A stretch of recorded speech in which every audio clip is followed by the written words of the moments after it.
all of our trading was Pacific. And when Bastogne was surrounded, the Battle of the Bulge, we were sent to Europe. Our first battle was a 45-day battle with no clean clothes, no clean underwear, nothing hot in my stomach, a roof over our head 2 nights, and getting shot at every day for $30 a month minus $9 for insurance. You are about to embark upon the Great Crusade. To meet this mounting aggression. And make no mistake about it, good will prevail. I was a 15-year-old kid working on a sports fishing boat, and it was a Sunday morning. We'd had good luck fishing the day before, but nothing this Sunday. So I was up on the top playing around with the radio and heard the radio broadcast. And I didn't pay that much attention to it because we'd had a 3 or 4 years early invasion from Mars on a radio program that got everybody shook up. And, 15-year-old kid, so I called the captain. He came up and started checking different channels and talking to people, and sure enough, the war had started. So they wouldn't let us back in the harbor until dusk, just before dark. And they had submarine nets in Long Beach. So they opened the submarine nets and you could get out. And they took 2 or 3 people, I think it was 3 people off our boat that didn't have any identification. And that was the last day of sport fishing until the war was over out of Long Beach. So my job ended on that day. Went into the Army March the 30th, had graduated from high school in February, signed up for the draft in December, had my physical in January. Went into basic training at Camp Roberts, California, then transferred into the 97th Infantry Division. All of our trading was Pacific. And when Bastogne was surrounded, the Battle of the Bulge, we were sent to Europe. We were in a convoy, so it took us, I think, 12 or 14 days. And we were on a refit pre-war luxury liner, and we were the 5th deck down. We were below the waterline, so if a torpedo hit our ship, we were all doomed. And we could go on deck for 30 minutes in the morning and 30 minutes in the afternoon, and they were stacked 5 high with our duffel bag and rifle in our bed, and they let them smoke in the hole. So it wasn't a pleasure trip, but by the time we got there, it had subsided. We didn't get in any battles at Bastogne, but we were there. And then we went on into central Germany along the Ruhr Valley, along the Rhine River, and our first battle was a 45-day battle with no clothes, new clothes, no change of underwear, no hot food in my stomach, a roof over our head 2 nights, and getting shot at every day for $30 a month minus $9 for insurance. We were initiated at Siegburg on our way to Dusseldorf, and it took us 45 days, and the Russians were coming from the other side into Dusseldorf. So that was our objective, and it took that long, and it was no fun, but you didn't have time to think about it. You just tried to stay alive and well. And at night we would stand guard an hour and sleep an hour. So we never had enough sleep. So if we had a 15-minute break, I could sleep 10 minutes of it. I was a BAR man in infantry platoon. The BAR was a great weapon, weighed 19 pounds. The M1 rifle, I would think, weighed 8 pounds. But it had the firepower of a automatic machine gun, but it only had 20-round magazines, so I carried a belt full of magazines around my belt and a bandolier over my shoulder, and I had an assistant. He did the same thing, so I had plenty of ammunition. So next to the machine guns, I was the target before the M1s. We had a bazooka in I still don't know where it came from, but we had one, and we got a rogue tank crossed our path, and we knocked it out with that bazooka. And I was the first one to the tank, and the officer come up the hatch, and he's looking down the barrel of my BAR, and he had a great-looking jacket on, fur lined. So I took his jacket and I took his Luger. I took all the fur out of that jacket and hand-sewed it into my field jacket, a little bit at a time whenever I could. And I got hit with flak after that, but with a wool undershirt, a wool shirt, a wool sweater, my field jacket with all that fur in, it just kind of stuck in my back like if you backed into a cactus.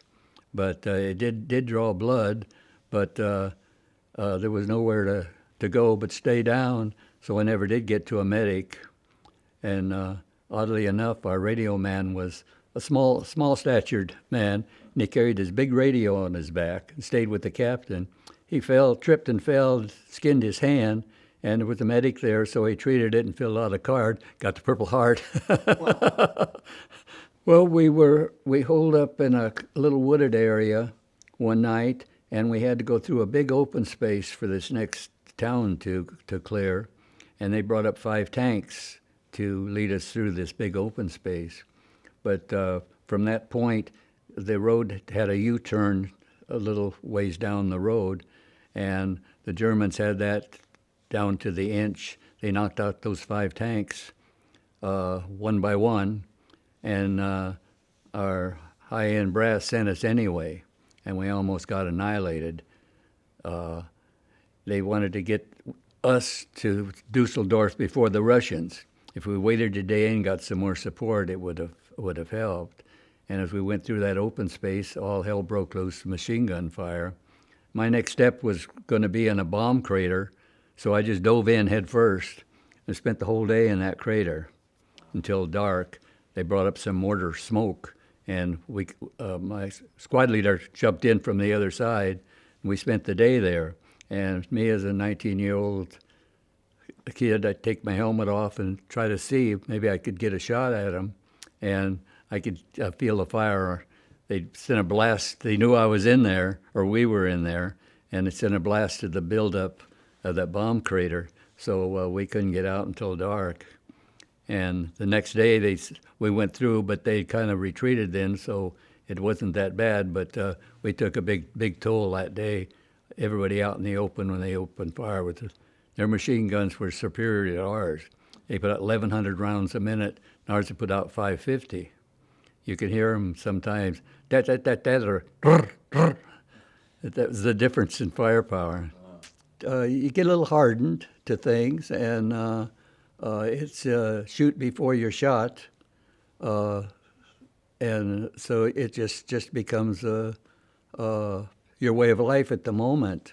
You think about things, and then when things start, you don't have time to think about things. You just do what everyone else is doing.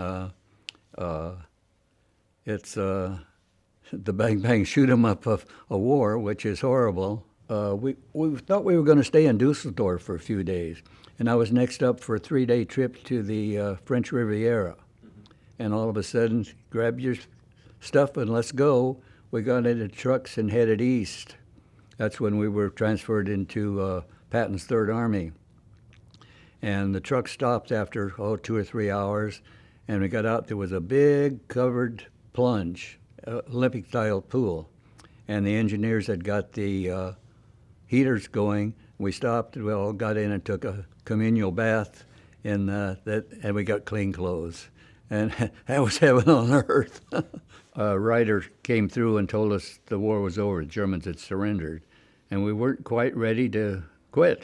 I always explain it like a football game. You got 15 seconds left, you're on the half-yard line, and you're behind 4 points, and the clock ends, the game's over. You want one more play. But then the next day, it all sunk in, and we were very grateful. Well, we went back to France, and then we were told we're going to have the month of July at home, USA. And there was a long pause, and they said, however, you will be getting 6 weeks of training and onto the Pacific to the invasion of Japan. So we had that in the back of our head the month of July that we were home. So we went back to Fort Bragg, North Carolina, first part of August, supposed to have 6 weeks training, and the Japanese surrendered on August the 14th. The next week we were in Seattle and on freighters, half loaded on freighters, and shipped out. We didn't get the full 6 weeks.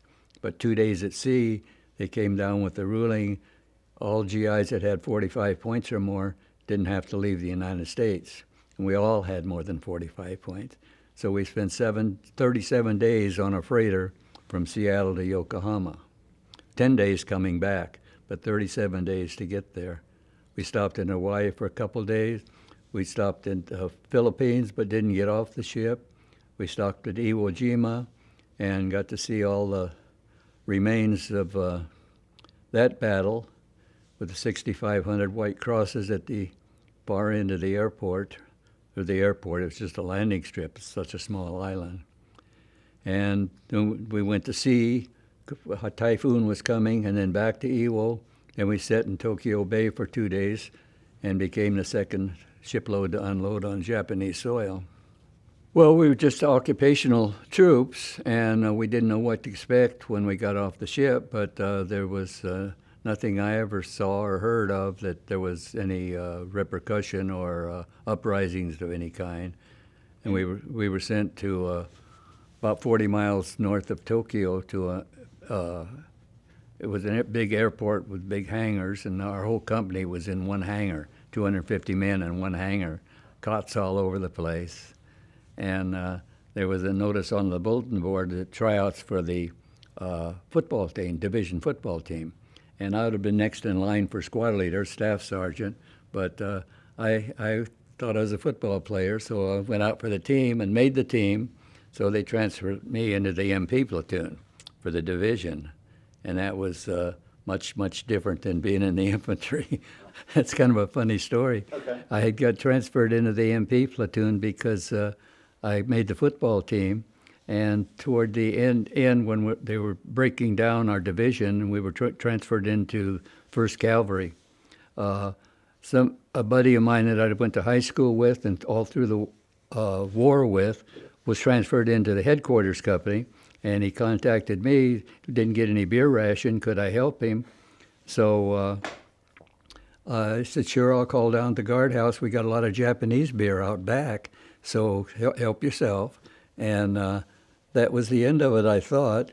But then I got a call from our provost marshal that Colonel had them out for inspection on Saturday morning, and they all showed up a little inebriated. And he asked where they got this beer. I gave it to him. So I got court-martialed. So I lost the stripes I had. Oh, no. But I said, as long as it doesn't bother holding me up from going home, I don't care. So I went in the Army as a private and exited the Army as a private. If you're enjoying this video, you should join our exclusive Patreon community to receive early access to videos each week, the chance to send questions to our heroes, and much more. We scour the country to identify, film, share, and preserve these first-hand battlefield accounts, and time is of the essence. To join our mission, visit patreon.com/American Veterans Center or click the link in our description. It's up to each of us to guard their legacy and honor their sacrifice.